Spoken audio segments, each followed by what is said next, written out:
হাসরের দিন বড় কঠিন সেদিন, যখন সিংহায় ফুঁ দেয়া হবে আর মানুষ দলে দলে তার প্রভুর দিকে ফিরে আসবে। তারা বলবে, হায় কি বিপদ, কে ঘুম থেকে উঠালো আমাদের? জবাব আসবে, দয়ালু আল্লাহ তো এরই ওয়াদা করেছিলেন, সতর্ককারীরা সাবধান করেছিলেন ঠিকই। সূরা ইয়াসিন। প্রিয় ভাই ও বোন, বিচার দিবস, ফয়সালার দিবস, অনন্ত জীবনের শুরু। হিসাবের জন্য দণ্ডায়মান সব বনি আদম, সবাই চিন্তিত, কি হয় ফয়সালা, কত বড় ভয়ের দিন। মানুষ ভীত, সন্ত্রস্ত, পেরেশান, অসহায়, দ্বিধা আর শঙ্কায় দুলছে মানুষ। কি আছে ভাগ্যে, জান্নাত না জাহান্নাম? সিদ্ধান্ত নিবেন আল্লাহ রাব্বুল আলামিন। ভয়ে বাদশা কাঁপছে, কাঁপছে প্রজা, কাঁপছে ধনী, কাঁপছে গরিব, ভীত সবাই। দিশেহারা হয়ে পড়বে দুনিয়ার মাতবর, সর্দার, এমপি, মন্ত্রী, দাপটওয়ালা, রাজা, বাদশাহ, সবাই সবাই বিপন্ন, সবাই বিষণ্ণ। চারদিক থেকে জমা হবে মানুষ হাসরের বিশাল ময়দানে। ছুটতে ছুটতে আসবে পিপীলিকার মতো খোলা আকাশ, সমতল জমিন, সূর্য থাকবে মাথার আধ হাত উপরে। সেদিন সব অবাধ্য বড় বড় শয়তান, অত্যাচারী আর সীমালঙ্ঘনকারীরা ভয়ে কাতর হয়ে দাঁড়াবে আল্লাহ তাআলার সামনে। তাদের মাথা থাকবে নত। কুরআনুল কারীমে আল্লাহ তাআলা বলেন, আপনার লালন পালনকারীর শপথ, আমি ওই সব অবিশ্বাসী ও অভিশপ্তদের ফের উঠাবো। তারা উপুড় হয়ে পড়ে থাকবে জাহান্নামের কিনারে। হে মুসলমান, তুমি কি এখনো সাবধান হবে না? আল্লাহ তাআলা বলেন, কিছু অন্তর ভয়ে কাঁপবে সেদিন। সূরা নাজিয়াত।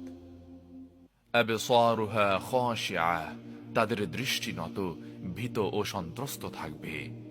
এখানে কিছু অন্তর মানে হলো যারা অবিশ্বাসী, সীমালঙ্ঘনকারী ও কপটেরা। তাদের দৃষ্টি থাকবে নত, ভয়ার্ত, সন্ত্রস্ত। আল্লাহ তাআলার ওয়াদা যে কত সত্য তারা তা দেখতে পাবে, অথচ দুনিয়ায় থাকতে তারা এটা অবিশ্বাস করত। সেদিন তারা দেখবে কি ভয়ঙ্কর বিভীষিকাময় সে আযাব। তাদের অন্তর সেদিন কাঁপবে, জাহান্নাম তারা দেখবে। আর যখন জাহান্নামকে প্রজ্বলিত করা হবে, তখন তারা সবাই দেখতে পাবে জাহান্নামকে, সেটা জ্বলছে দাউ দাউ করে।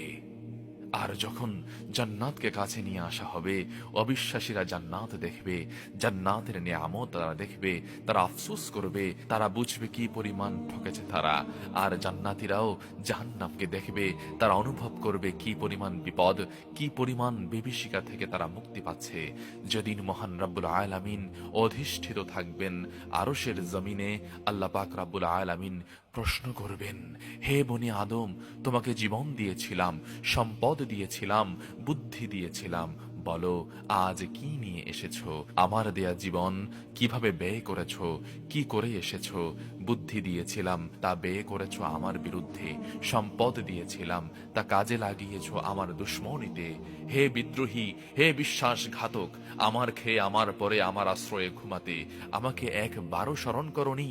হায়, সেদিন মহান রবের নূর প্রকাশিত হবে আর সরে যাবে পর্দা। রব্বে কারিমের অবর্ণনীয় জ্যোতির উজ্জ্বলতায় সিজদায় লুটিয়ে পড়বে বিশ্বাসীগণ।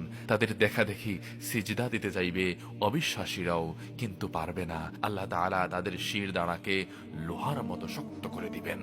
আল্লাহ তাআলা বলবেন, হে আমার বান্দারা, বলো তোমরা দুনিয়াতে কার উপাসনা করেছো? বান্দা জবাব দিবে, হে আমাদের প্রতিপালক, আমরা তোমার ইবাদত করে এসেছি। যখন মুয়াজ্জিন তোমার নামে আহ্বান করেছে, আমরা তোমার ঘরে ছুটে গেছি, রুকু করেছি, সিজদা করেছি, তোমার কালাম তেলাওয়াত করেছি, তোমার শুকরগুজারি করেছি, তোমার নবীর আদর্শে নিজেকে সাজিয়েছি, তোমার আদেশ নিষেধে মেনে চলেছি, তোমাকে এক ও দ্বিতীয় মেনেছি, তোমার জন্য জান মাল কুরবান করেছি। বলবে এগুলা মুমিনগণ। তারপর অবিশ্বাসীরাও বলতে থাকবে, আমরাও তো এভাবে ইবাদত করেছি। তারা বুঝে যাবে তারা ধরা পড়ে গেছে, পালাবার পথ খুঁজবে। আল্লাহ তাআলার দৃষ্টির বাইরে তারা যেতেই পারবে না। তারপর ঘোষণা হবে মীমাংসার চরম উচ্চারণ, সত্য আর মিথ্যাকে আলাদা করে চেনার উচ্চারণ। ঘোষণা হবে আল্লাহ তাআলার আদেশে, ওয়ামতাজুল ইয়াউমা আইয়ুহাল মুজরিমুন, হে অপরাধীরা, আজ আলাদা হয়ে যাও। এ হুকুম জারি হওয়ার পর কঠিন চেহারার ফেরেশতারা অবিশ্বাসী আর অংশীবাদীদের টেনে বের করে নেবেন মুমিনদের কাতার থেকে। বিশ্বাসী আর অবিশ্বাসীরা আলাদা হয়ে যাবে, চিহ্নিত হয়ে যাবে তারা। এরপর মহান রব্বুল আলামিন নজর দেবেন ইমানদারদের উপর। এদের তিন ভাগে ভাগ করে দেয়া হবে। প্রথম দলটি থাকবে